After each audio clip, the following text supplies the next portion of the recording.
እኔስ የተሰቀለው ክርስቶስን እሰብከዋለሁኝ እሰብከዋለሁኝ እሰብከዋለሁኝ።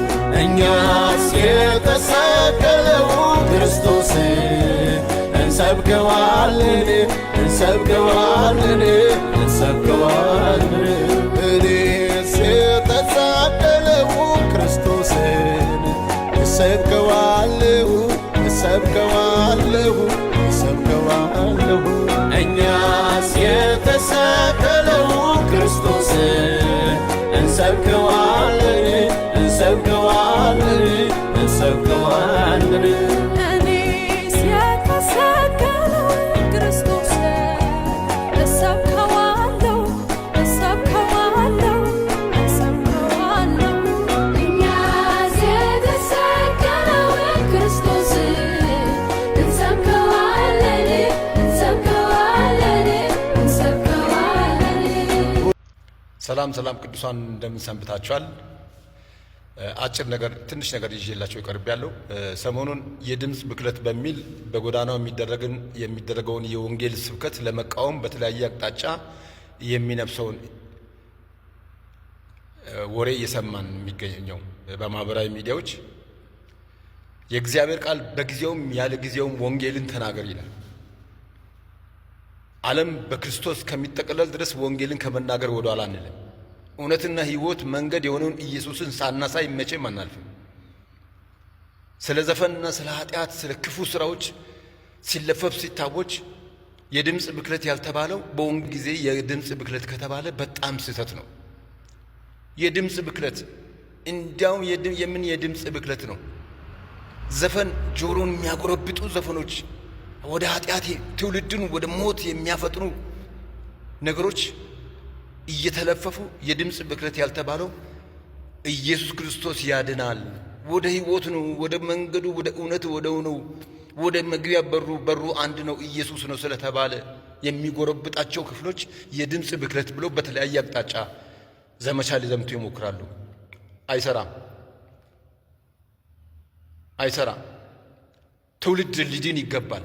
ትውልድ መልካም ሊሆን ይገባል። ወንጌል ደግሞ መልካም ነው።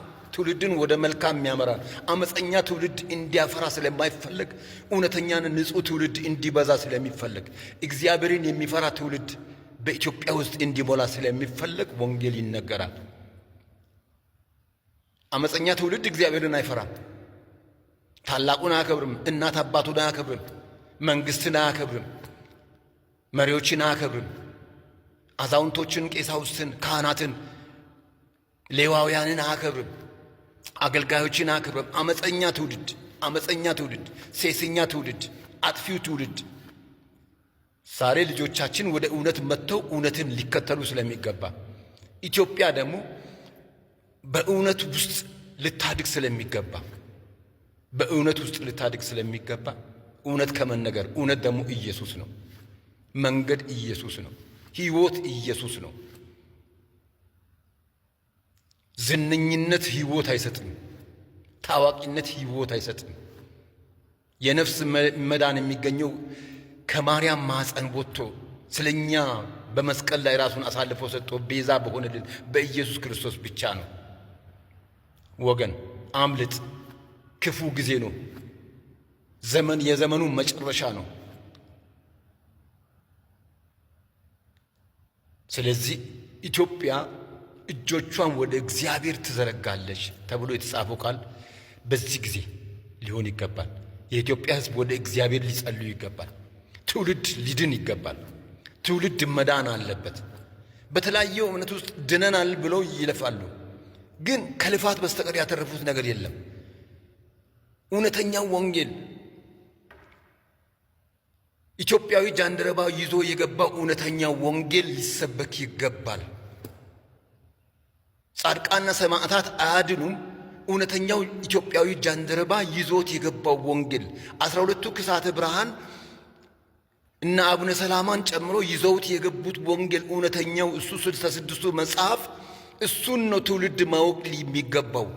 ወገን ወረድ ብላችሁ እንትና ከምትሉ እውነተኛው ወንጌል በእጃችሁ ያለው ወንጌል አንብቡ። እውነትና ሕይወት መንገድ ኢየሱስ ነው። በእኔ በቀር ማንም ወደ አብ ሊገባ አይችልም ካለ ከኢየሱስ በስተቀር ማንም በቃ መንገዱ አንድና አንድ ነው፣ ኢየሱስ ነው። ይህ ደግሞ ይሰበካል። ይህንን ሊቃወም የሚችል ኃይል በዓለም ላይ ሊኖር አይችልም። ኢየሱስ ጌታ ነው። ኢየሱስ ክርስቶስ ጌታ ነው። የጌቶቹም ጌታ ነው። የነገሥታት ንጉሥ፣ የአማልክት አምላክ ኢየሱስ እሱ አዳኝ ነው። እሱ ቤዛ ነው። ከጥፋት ሁሉ ያድናል፣ ከሞት ያስመልጣል። ወንድሜ ጥበቡ ያለውን እደግማለሁ። የድምፅ ብክለት ትንሿ ስፒከር ረብሻ ሳይሆን በውስጣቸው ያለው ነገር ተረብሾ ነው። እውነት ነው። ክፉ ነገር ያለው ይረበሻል። አመፀኛ ነገር ያለው ይረበሻል። እውነትን መስማት አይፈልግም። እውነት ትጎረብጣለቻ። እውነት ስለምትጎረብጥ እሷን ሊቀበል አይችልም። ጠማማ ነገር ያለው እውነትን ሊቀበል ስለማይችል ወገን ወደ እውነት ተመለሱ፣ ወደ ሕይወት ተመለሱ፣ ወደ መንገዱ ወደ በሩ ተመለሱ። በሩም ኢየሱስ ነው። አመሰግናለሁ።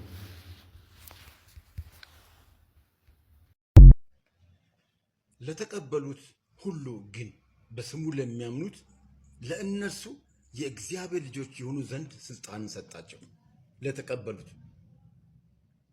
ለተቀበሉት ሁሉ በስሙ ላመኑ፣ በስሙ ያመነ ሰው በልቡ ያመነ ሰው በአፉ ይመሰክራልና በስሙ ላመኑት ለተቀበሉት ሁሉ ግን በስሙ ላመኑት ለእነርሱ የእግዚአብሔር ልጆች የሆኑ ዘንድ ስልጣንን ሰጣቸው። የእግዚአብሔር ልጆች የሆኑ ዘንድ ስልጣንን ሰጣቸው።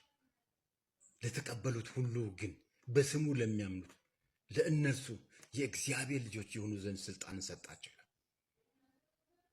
አምነን ጌታ ኢየሱስ አዳኝ እንደሆነ አምነን ለተቀበልነው ለኛ የእግዚአብሔር ልጆች እንድንሆን ስልጣን ተሰጥቶናል። የእግዚአብሔር ልጆች ለመባል የምትፈልጉ ሁሉ በኢየሱስ ክርስቶስ አምናችሁ ልድኑ ይገባል። እውነት፣ ሕይወትና መንገድ ኢየሱስ ነው። ኢየሱስ ክርስቶስ ያድናል። ኢየሱስ ይታደጋል። እውነትና ሕይወት መንገድ ኢየሱስ ነው። ኢየሱስ እውነት ከሆነ ሌላው ውሸት ነው ማለት ነው። እሱ መንገድ ከሆነ ሌላው ገደል ነው ማለት ነው። እሱ ሕይወት ከሆነ ሌላው ሞት ነው ማለት ነው። አምነን እንድንድን እግዚአብሔር ይርዳን። ለተቀበሉት ሁሉ ግን በስሙ ለሚያምኑት የእግዚአብሔር ልጆች የሆኑ ዘንድ ስልጣን ሰጣቸው። ዮሐንስ 1:12 መዳን በኢየሱስ እንጂ በሌላ በማንም አይደለም። በኢየሱስ አምነን እንዳን። ከሞት ለማምለጥ ኢየሱስ ክርስቶስን አዳኝ አድርጋችሁ ተቀበሉ። እኔስ የተሰቀለው ክርስቶስን እሰብከዋለሁኝ፣ እሰብከዋለሁኝ፣ እሰብከዋለሁኝ። እኛስ የተሰቀለው ክርስቶስን እንሰብከዋለን፣ እንሰብከዋለን፣ እንሰብከዋለን። እኔስ የተሰቀለው ክርስቶስን እሰብከዋለሁ፣ እሰብከዋለሁ፣ እሰብከዋለሁ።